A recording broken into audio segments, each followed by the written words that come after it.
अस्सलामुअलैकुम वरहमतुल्लाहि वबरकातुहू। स्टूडेंट्स, कैसे हैं आप सब? उम्मीद करता हूँ आप सब बिल्कुल ठीक होंगे। तो जैसे कि हमने फर्स्ट नंबर लेक्चर में स्टडी किया था इंट्रोडक्शन ऑफ क्वाड्रेटिक इक्वेशन, हमने इसमें स्टडी किया था कि हमारे पास इसकी दो काइंड्स होती हैं, स्टैंडर्ड फॉर्म और प्योर क्वाड्रेटिक इक्वेशन। इसकी क्या निशानी है, क्या पहचान है इसकी, हम इसको कैसे वेरीफाई कर सकते हैं कि जब हमारे पास आंसर आएगा एक क्वेश्चन को सॉल्व करने के बाद हम इसको कैसे एनालिसिस करेंगे कि ये स्टैंडर्ड फॉर्म है या प्योर क्वाड्रेटिक इक्वेशन। तो मैंने आपको बताया था कि अगर हमारे पास term a x square plus b x plus C is equal to zero, अगर हमारे पास इस टाइप की कोई इक्वेशन, कोई टर्म, कोई इक्वेशन आ जाती है तो हम फ़ौरन अंदाज़ा लगा लेंगे कि इसमें ए भी इन्वॉल्व है, बी भी और सी भी। तो ये हमारे पास स्टैंडर्ड फॉर्म है। प्योर वाली क्या कौन सी होगी इक्वेशन? प्योर क्वाड्रेटिक इक्वेशन जिसमें बी नहीं होगा, उसमें ए एक्स स्क्वायर तो होगा प्लस सी तो होगा, लेकिन b is equal to zero होगा। तो जब बी ज़ीरो हो जाएगा हमारे पास, तो obviously put B is equal to zero in that equation, zero multiply X, तो हमारे पास फिर ये इक्वेशन बन जाएगी A x square plus C is equal to zero. अगर इस फॉर्म की कोई इक्वेशन हमें नज़र आ जाए जहां हमने आंसर फाइंड करना है, तो हम अंदाज़ा लगाएंगे कि ये हमारे पास प्योर क्वाड्रेटिक इक्वेशन है। तो एक मेथड मैंने आपको ये बताया था कि इसकी काइंड्स होती हैं स्टैंडर्ड फॉर्म और प्योर क्वाड्रेटिक इक्वेशन। फिर हमने इसको स्टडी किया था कि what are the methods that we have to use to find the quadratic equations. कौन से तीन मेथड हैं कि अगर हम क्वाड्रेटिक इक्वेशन को फाइंड करें, वो कौन से थ्री मेथड्स हैं? तो एक मैंने आपको बताया था students, by factorization, by completing square, by quadratic formula. By quadratic formula मैंने आपको बताया था minus B plus minus under root B का square minus 4ac divided by 2a। तो नेक्स्ट हम स्टार्ट करते हैं। मैंने आपको एक मेथड तो समझा दिया था कि जिसमें हमने काइंड्स के जरिए फाइंड किया था कि ये स्टैंडर्ड फॉर्म है आंसर और ये प्योर क्वाड्रेटिक इक्वेशन है। तो नेक्स्ट हम जो पार्ट नंबर 2 स्टार्ट करेंगे एक्सरसाइज 1.1 का, तो उसमें हमने बाय फैक्टराइजेशन के लिहाज से फाइंड करनी है क्वाड्रेटिक इक्वेशन। तो चलिए चलते हैं क्वाड्रेटिक इक्वेशन बाय फैक्टराइजेशन। तो स्टूडेंट्स अब हम आ गए हैं अपने पेज पर, सॉल्व बाय फैक्टराइजेशन। ये स्टूडेंट्स क्वेश्चन नंबर 2 का फर्स्ट पार्ट है, x square minus X minus 20। अब ये मेरे पास एक इक्वेशन है इज इक्वल टू ज़ीरो, इसको हमने कैसे फाइंड करना है? By factorisation. तो थोड़ा सा मेथड में आपको फैक्टराइजेशन का बता दूं कि हमने एक क्वेश्चन में किस तरह इसके पेयर बनाने हैं।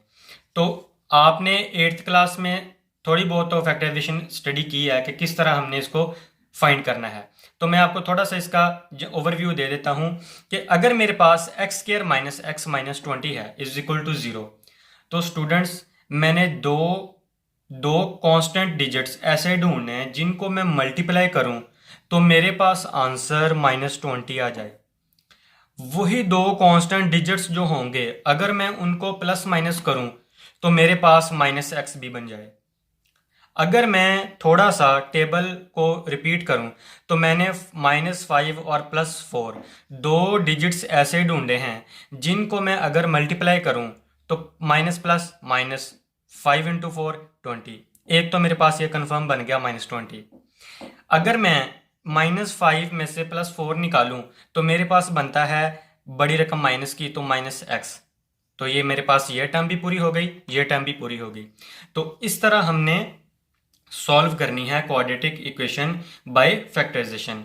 तो स्टूडेंट्स आई होप आपको ये अच्छे तरीके से समझ आ गया होगा कि अगर मेरे पास एक इक्वेशन है तो मैंने दो पेयर ऐसे ढूंढने हैं, दो पेयर ऐसे फाइंड करने हैं जिनको मैं टेबल को मद्देनजर रखते हुए मल्टीप्लाई करूंगा, प्लस माइनस करूंगा, तो मेरे पास ये टर्म भी फुलफिल हो जाए और ये टर्म भी फुलफिल हो जाए। तो स्टार्ट करते हैं अपना क्वेश्चन, फिर आपको मजीद अच्छे तरीके से समझ आ जाएगी। मैंने इसको लिखा -5x + 4x। क्यों? क्योंकि मेरे पास मैंने आपको बताया कि 5 इंटू 4 20 भी आ जाएगा, इसमें से प्लस माइनस करूंगा तो -x भी आ जाएगा। तो इसको मैं ऐसे लिख सकता हूं इज इक्वल टू 0। ठीक है, तो अब x और x कॉमन आ रहे हैं, तो लिहाजा इन दो टर्म्स में से मैं x कॉमन ले लूँगा। अब आपने स्टूडेंट्स ये नहीं अंदाज़ा लगाना कि इस होल टर्म में यहाँ भी x है, यहाँ भी x है, यहाँ भी x है, तो यहाँ x नहीं है तो हम x कैसे कॉमन ले सकते हैं। बाय फैक्टराइजेशन हमारे पास यही होती है कि हमने दो डिजिट्स तो ऐसे ढूंढने हैं जिनको प्लस माइनस करने के साथ ये फुलफिल हो जाए और उन्हीं दो डिजिट्स को मल्टीप्लाई करने से ये टर्म भी फुलफिल हो जाए, लेकिन उनके फिर दो पेयर्स बनाए जाते हैं। तो इसमें ये ख्याल नहीं रखा जाता कि अगर मेरे पास ये कांस्टेंट टर्म है तो पीछे में वेरिएबल है तो मैं कैसे कॉमन ले सकता हूँ, नहीं।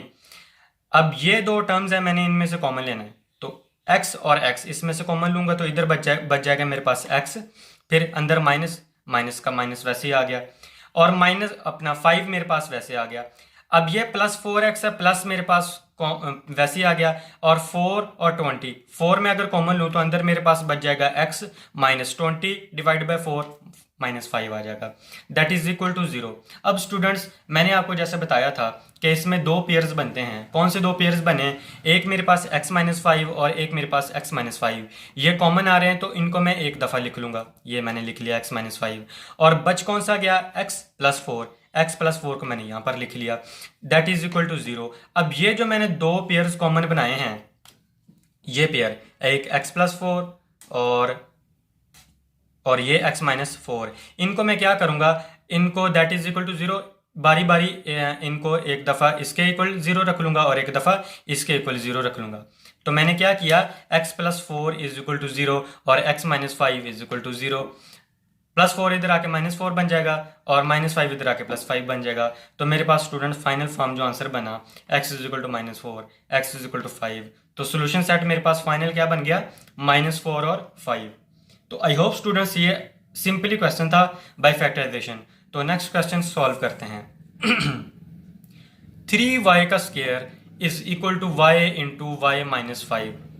अब इस इक्वेशन को पहले तो मैं वैसे ही सिंपली एज इट इज लिख लेता हूँ कि 3y square is equal to y का स्क्वायर माइनस 5y।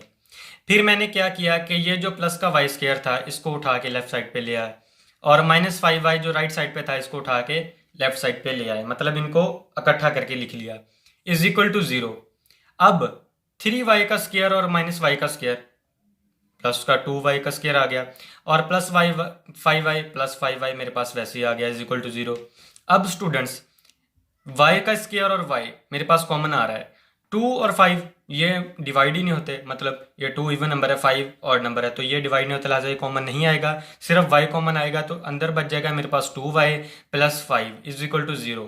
अब स्टूडेंट्स आपने एक बात ध्यान से देखनी है कि इसमें हमारे पास पेयर ही नहीं बने। क्यों? क्योंकि ये सिंपली प्लस माइनस हो गया और हमारे पास एक एक टर्म इक्वेशन बन गई जिसमें हमने अपना कॉमन टर्म्स को अलहदा कर दिया और जो नई कॉमन आ रही थी उनको अलहदा करके लिख लिया।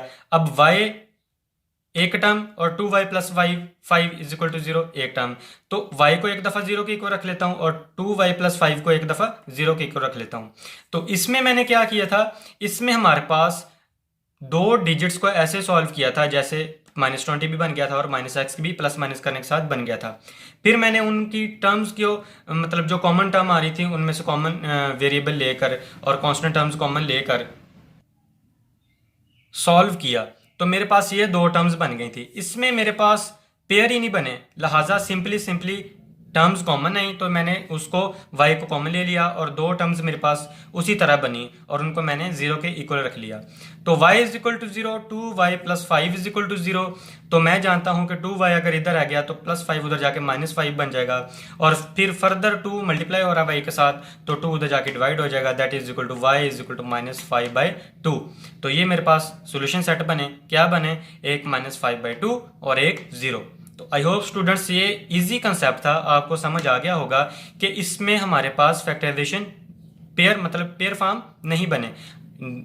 वैसे तो हमारे पास पेयर तो बने हैं y इंटू 2y प्लस 5, लेकिन जिस तरह हमने इस यहाँ पर मल्टीप्लाई करके बनाए थे उस तरह नहीं बने। तो स्टूडेंट्स 10 में से कोई एक क्वेश्चन ऐसा आ सकता है कि जिसमें फैक्टराइजेशन हमारे पास ना हो लेकिन पेयर जरूर बनेंगे। पेयर हमें बताएंगे कि ये दो टर्म्स को हमने 0 के को रख के इनके आगे सोल्यूशन सेट फाइंड करने हैं। तो नेक्स्ट क्वेश्चन देखते हैं उसमें पेयर बनते हैं या नहीं। ओके स्टूडेंट्स, क्वेश्चन नंबर 3 है हमारे पास, क्वेश्चन नंबर 2 का part number 3। 4 minus 32x is equal to 17x square.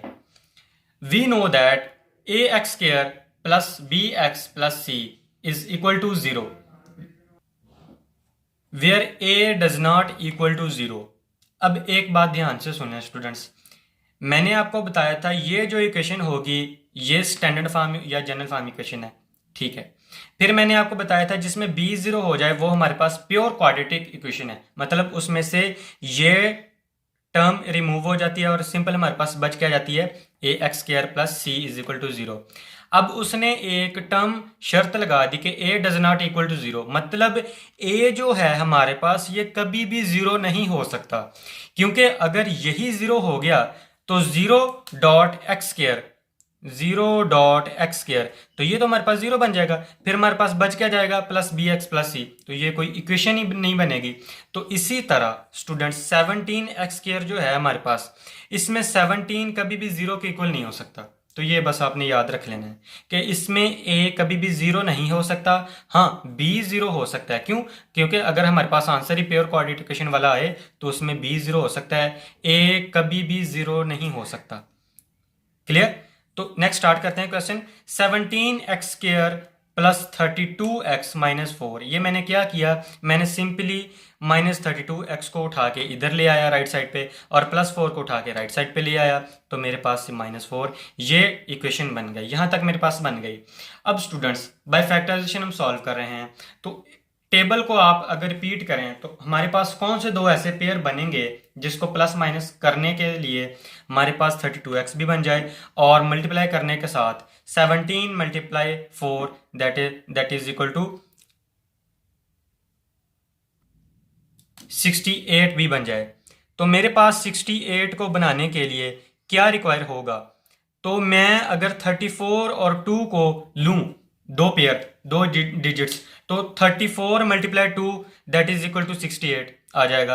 अगर मैं प्लस का 34x रखूं और माइनस का 2x रखूं तो जाहिर सी बात है बड़ी रकम प्लस 34x है, इसमें से माइनस 2x निकालूं तो मेरे पास प्लस 32x भी बन जाएगा। तो मेरे पास स्टूडेंट्स फुलफिल हो गई कंडीशन, तो लिहाजा मैं यही दो पेयर्स डिसाइड करूंगा। अब 17x square plus 34x minus 2x minus 4 is equal to 0। अब ये 17 और 34 ये टेबल है 17 का, लिहाजा 17 भी कॉमन आएगा। अब x स्क्वायर और x लिहाजा x भी कॉमन आएगा, 17x इंटू एक्स प्लस 2, क्यों 17 मल्टीप्लाई 2 दैट इज 34 होता है। तो माइनस का माइनस आ गया, अगर 2 कॉमन लूँ जाहिर सी बात है 4 इवन नंबर 2 भी कॉमन आ रहा है, तो x और x नहीं है तो लिहाजा x कॉमन नहीं आएगा। अब इंटू x, अब माइनस और माइनस, यहाँ पर माइनस रखने के लिए मुझे अंदर क्या रिक्वायर होगा कंडीशन प्लस, क्यों प्लस माइनस अगर मैं करूँगा तो मेरे पास माइनस आ जाएगा, तो प्लस 2। तो मेरे पास स्टूडेंट्स फाइनल फॉर्म जो पेयर बने हैं फैक्टराइजेशन को सॉल्व करने के बाद, पेयर क्या बने हैं x प्लस 2 और x प्लस 2 मैंने एक टर्म में लिख लिया, और बाकी क्या बच गया 17x minus 2, 17x minus 2 that is equal to 0। तो अगर मैं 17x माइनस 2 को एक दफ़ा 0 के इक्वल रख लूँ और x प्लस 2 को एक दफ़ा 0 के इक्वल रख लूँ, तो मैं जानता हूँ कि 17x माइनस 2 प्लस 2 बन जाएगा इधर आके, और फर्दर अगर 17 को डिवाइड करूँ तो x इज इक्वल टू 2/17। इसी तरह प्लस 2 इधर आके माइनस 2 बन जाएगा, तो x is equal to minus 2। मेरे पास फाइनल जो सोल्यूशन सेट बने हैं वो क्या होंगे, एक -2 और एक 2/17। तो ये हमारे पास स्टूडेंट्स फाइनल आंसर है बाय फैक्टराइजेशन को सॉल्व करने के बाद। तो नेक्स्ट क्वेश्चन स्टार्ट करते हैं, क्वेश्चन नंबर 4। क्वेश्चन नंबर 4 क्या है हमारे पास, X square minus 11x is equal to 152। Students अब इसमें क्या पेयर बनेंगे, अब आप खुद देखें कि अगर 152 का टेबल में अगर कोई ना कोई रिपीट करूं, जो मतलब जिनको मल्टीप्लाई करने से मेरे पास पेयर बनते हैं 152, तो अगर मैं 19 का टेबल रिपीट करूं तो 19 को 8 के साथ मल्टीप्लाई करने से मेरे पास 152 आता है। क्या मैं अगर -19 का रखूं डिजिट और +8 रखूं तो इनको प्लस माइनस के करने के साथ मेरे पास -11x बन जाता है? बिल्कुल बन जाता है। क्यों? करें सॉल्व, -19x + 8x -11x, और इनको मल्टीप्लाई करें तो -152 भी बन गया, तो that is equal to 152 and 11x। तो मेरे पास स्टूडेंट्स ये टर्म्स फुलफिल हो गई। तो अब मैं नेक्स्ट इसको फैक्टराइजेशन कर लेता हूँ। X square minus 19 x plus 8 x minus 152 is equal to 0। अब इधर 1 है तो 19 मतलब नहीं कोई कॉमन आएगा, सिर्फ x कॉमन आएगा तो x आ जाएगा, इनटू अंदर क्या बच जाएगा हमारे पास x, माइनस का माइनस को वैसे ही आ गया, 19 का 19 वैसे ही आ गया, प्लस अब 8 और 152, पहले तो 152 को 8 पे डिवाइड करें तो हमारे पास वैसे ही 19 आ जाएगा, तो इसका मतलब मैं 8 कॉमन ले सकता हूँ। यहाँ पर 8 कॉमन आया और अंदर क्या बच गया मेरे पास, x minus 152 divide by 8 that is equal to 19 is equal to 0। अब x माइनस 19 ये मेरे पास कॉमन है, कॉमन टर्म, इसको मैं एक दफ़ा लिख लेता हूँ, और पीछे क्या बच गया हमारे पास x प्लस 8, और x प्लस 8 को मैंने एक दफ़ा लिख लिया, तो x माइनस 19 की टर्म जो इधर आके राइट साइड पे प्लस हो जाएगी, और प्लस 8 की टर्म इधर आके हमारे पास माइनस 8 की टर्म बन जाएगी। तो that is equal to students x is equal to 19 and x is equal to minus 8, और सोल्यूशन सेट हमारे पास इसका क्या बना, माइनस 8 और 19। तो ये हमारे पास फाइनल फॉर्म है बाय फैक्टराइजेशन को सॉल्व करने के बाद। तो नेक्स्ट क्वेश्चन स्टूडेंट्स स्टार्ट करते हैं। ओके स्टूडेंट्स, नेक्स्ट क्वेश्चन है हमारे पास question number 5 part question number 2 का, x plus 1 divide by x divided by x plus is equal to 25 divided by 12। तो मैंने स्टूडेंट्स आपको बताया था कि हम इसका एलसीएम लेकर इसको मल्टीप्लाई भी कर सकते हैं दोनों तरफ, मतलब लेफ्ट साइड और राइट साइड पर। अगर इसका सिर्फ एलसीएम ले लें और जो रकमें कैंसिल हो रही हैं टर्म्स उनको कैंसिल कर दें, और फिर बाद में मेथड क्रॉस मेथड मल्टीप्लिकेशन कर लें, तो आंसर पर कोई इफेक्ट नहीं पड़ेगा। तो मैं अगर एलसीएम के ज़रिए करूं स्टूडेंट्स, मल्टीप्लाई करने के मतलब मल्टीप्लाई करूं, तो अगर आप दूसरे तरीके से सॉल्व करेंगे तो आंसर पे कोई इफेक्ट नहीं पड़ेगा, बल्कि आप उस तरह करके देख लीजिएगा। ओके स्टूडेंट्स, अगर मैं इसका एलसीएम लूं तो मेरे पास बन जाएगा x इंटू एक्स प्लस 1। तो इस टर्म को अगर मैं मल्टीप्लाई करवा दूं लेफ्ट साइड और राइट साइड पर, तो multiply both side by x और x plus 1, then we get, हम क्या हासिल कर सकते हैं, x into x plus 1 multiply this factor x plus 1 divide by x, फिर प्लस और प्लस स्टूडेंट मेरे पास वैसे ही आ जाएगा, फिर x into x plus 1 multiply this factor x divide by x plus 1 is equal to x into x plus 1 multiply this factor 25 divide by 12। तो मेरे पास जो टर्म्स कैंसिल हो रही हैं मैं उनको कैंसिल कर देता हूँ, जो नहीं हो रही हैं उनको वैसे एज इट इज लिख लेता हूँ। तो x प्लस 1 के साथ कैंसिल, x के साथ कैंसिल, तो मैं जानता हूँ x प्लस 1 सेम टर्म्स हैं, that is first algebra formula a plus b का होल का स्क्वायर। तो मैंने इसको लिख लिया x प्लस 1 होल का square plus x into x square is equal to x into x plus 1 x square plus x multiply 25 divide by 12। तो मैं स्टूडेंट्स 25 को अगर इस टर्म के साथ मल्टीप्लाई कर दूं तो 12 मेरे पास डिवाइड हो रहा है, 12 लेफ्ट साइड पर जाकर मजीद रकमों के साथ मल्टीप्लाई हो जाएगा। पहले तो मैं इसका स्क्वायर ओपन कर लूं, मेरे पास फार्मूला बनेगा a का स्क्वायर प्लस b का स्क्वायर प्लस 2ab और प्लस एक्स स्क्वायर वैसे ही आ जाएगा। अब एक्स स्क्वायर और एक्स स्क्वायर मेरे पास 2x स्क्वायर बन जाएगा, प्लस 2x वैसे ही आ गया, प्लस 1 वैसे ही आ गया। अब 25 डिवाइड बाई 12 मेरे पास वैसे ही आ गया, तो 12 को मैंने इधर मल्टीप्लाई कर दिया, 25 को इधर मल्टीप्लाई कर दिया इस टर्म के साथ एक्स स्क्वायर प्लस 1 के साथ। तो मजीद इसको अगर मैं मल्टीप्लाई करूं तो मेरे पास क्या टर्म्स बनेंगी, 12 into 2 24 x square plus 12 into 2 24 x plus 12 into 1 12 is equal to 25 into x square 25 x square plus 25 into x 25 x. अब स्टूडेंट्स ये देखें, अब आपने डिसाइड करना है कि बड़ी रकम हमारे पास कौन सी बन रही है वेरिएबल की, 25 बन रही है 24। अगर मैं इसको उठा के इधर ले आता हूँ तो कोई फर्क नहीं पड़ेगा, सिर्फ और सिर्फ ये टर्म्स माइनस की हो जाएगी। बाद में मुझे एक टर्म ऐसा मतलब जो हमारे पास आंसर आएगा उसको माइनस के साथ मल्टीप्लाई करके पूरी रकम को, प्लस की होगी तो माइनस की बन जाएगी, माइनस की होगी तो प्लस की बन जाएगी, ये करना पड़ेगा। तो अगर मैं इसको उठा के इधर ले आता हूँ तो रीअरेंज करके लिख लेता हूँ, तो मेरे पास ये बनेगा 25 एक्स स्क्वायर प्लस 24 इधर आके -1 गया, -24 एक्स स्क्वायर, फिर प्लस का 25 एक्स और ये प्लस का 24 एक्स इधर आकर राइट साइड पर -24 एक्स बन गया ये, और प्लस का 12 राइट साइड पर आकर -12 इज इक्वल टू 0। अब ये टर्म्स प्लस माइनस हो रही हैं, ये टर्म्स प्लस माइनस हो रही हैं, दैट इज इक्वल टू, ये तो है ही कांस्टेंट, ये कांस्टेंट वैसे ही आ गया। तो ये हमारे पास plus minus X square plus minus plus X और माइनस 12 इज इक्वल टू 0। तो अब स्टूडेंट्स ये जो मेरे पास आंसर आया है, इन टर्म्स को सबको क्रॉस मेथड मल्टीप्लिकेशन करने के बाद अब इसको आपने गौर से देखना है। देखें, गौर से देखें, क्या हमारे पास दो पेयर ऐसे बन सकते हैं जिनको मैं मल्टीप्लाई करूं तो मेरे पास -12 आ जाए, जिनको मैं प्लस माइनस करूं तो मेरे पास प्लस एक्स बन जाए? बिल्कुल। अगर मैं प्लस का 4 रखूं, अगर मैं प्लस का 4 रखूं और माइनस का 3 रखूं, तो अब आप गौर से अंदाजा लगाएं कि प्लस माइनस माइनस 4 इंटू 3 12, ये तो क्लियर हो गया, ये टर्म तो बन सकती है मेरे पास।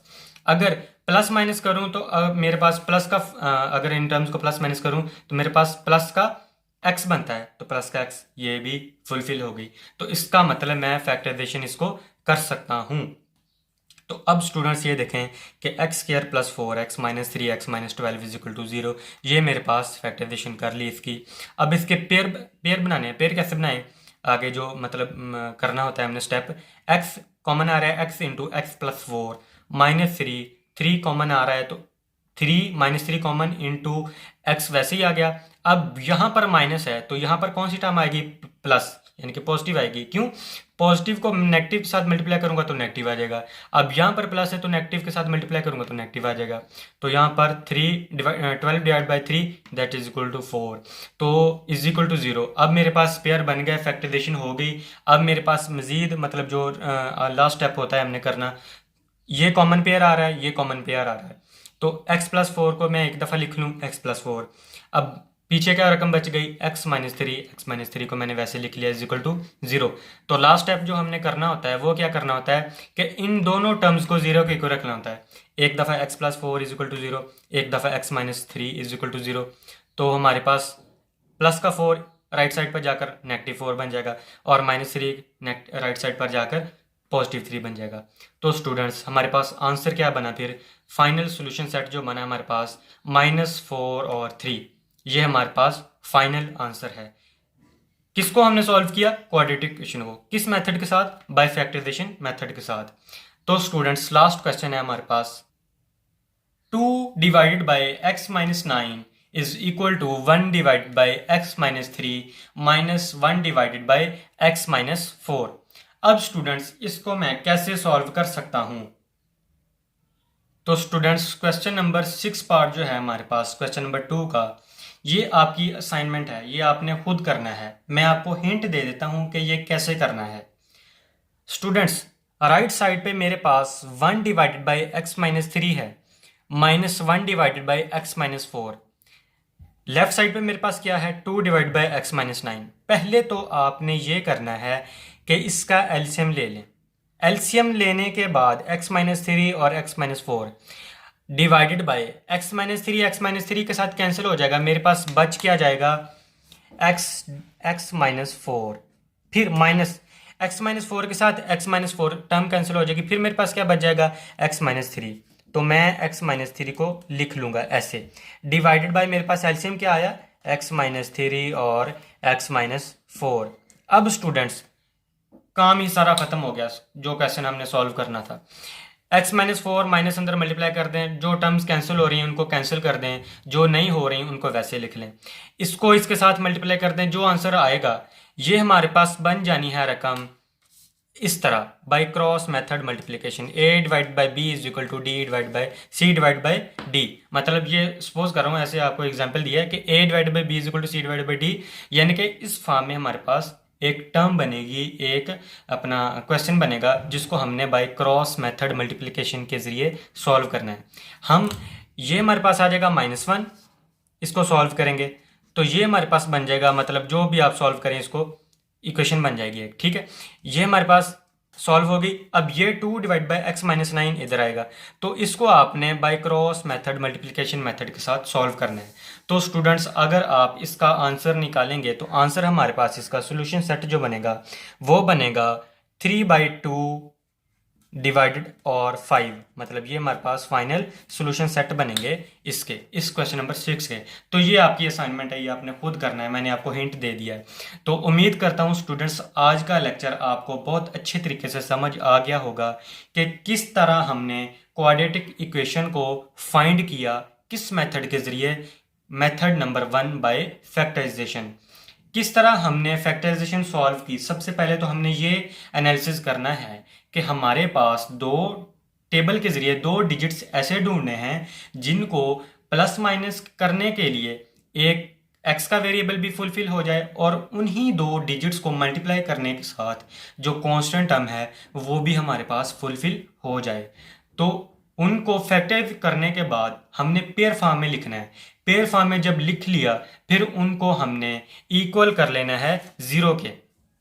तो ज़ीरो के इक्वल करने के बाद स्टूडेंट्स आपने क्या करना है, उनको जो प्लस की टर्म होगी नेगेटिव राइट साइड पे जीरो नेगेटिव बन जाएंगे और जो नेगेटिव होगी वो पॉजिटिव बन जाएंगे। जो डिवाइड हो रहे होंगे वो मल्टीप्लाई हो जाएंगे, जो मल्टीप्लाई हो रहे वो डिवाइड हो जाएंगी।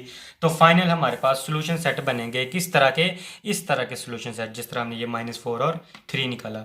तो आई होप स्टूडेंट्स ये आपको आज का लेक्चर अच्छे तरीके से समझ आ गया होगा। जिन बच्चों ने, जिन स्टूडेंट्स ने अभी तक हमारा लेक्चर 1 नहीं पढ़ा, नहीं सुना, तो नीचे लिंक डिस्क्रिप्शन में मौजूद है, आपने उसको लेक्चर 1 को पहले अच्छे तरीके से समझना है। क्यों? लेक्चर 1 में बताया गया है कि क्वाड्रेटिक इक्वेशन क्या होती है, उनकी काइंड्स क्या होती हैं, उनके मेथड्स क्या होते हैं। उनको हमने फिर क्वेश्चन के ज़रिए सॉल्व किया कि हम कैसे एनालिसिस करेंगे, ये स्टैंडर्ड फॉर्म है या प्योर क्वाड्रेटिक इक्वेशन है। तो लेक्चर 2 में आज मैंने आपको बताया कि किस तरह हम क्वाड्रेटिक इक्वेशन को फाइंड कर सकते हैं बाय मेथड नंबर 1 फैक्टराइजेशन। तो होप स्टूडेंट्स आपको आज का लेक्चर अच्छे तरीके से समझ आया है। अगर आपको आज का तरीका अच्छे तरीके से समझ आया है, आज का लेक्चर अच्छे तरीके से समझ आया है, तो आपने हमारे चैनल को सब्सक्राइब करना है, बेल आइकन को दबाना है और लाइक और शेयर ज़रूर करना है मज़ीद स्टूडेंट्स के साथ। ठीक है स्टूडेंट्स, उम्मीद करता हूँ आपको आज का लेक्चर अच्छे तरीके से समझ आया है। तो मिलते हैं नेक्स्ट लेक्चर में, तब तक के लिए अपना बहुत सारा ख्याल रखिएगा। अल्लाह ने के बाद।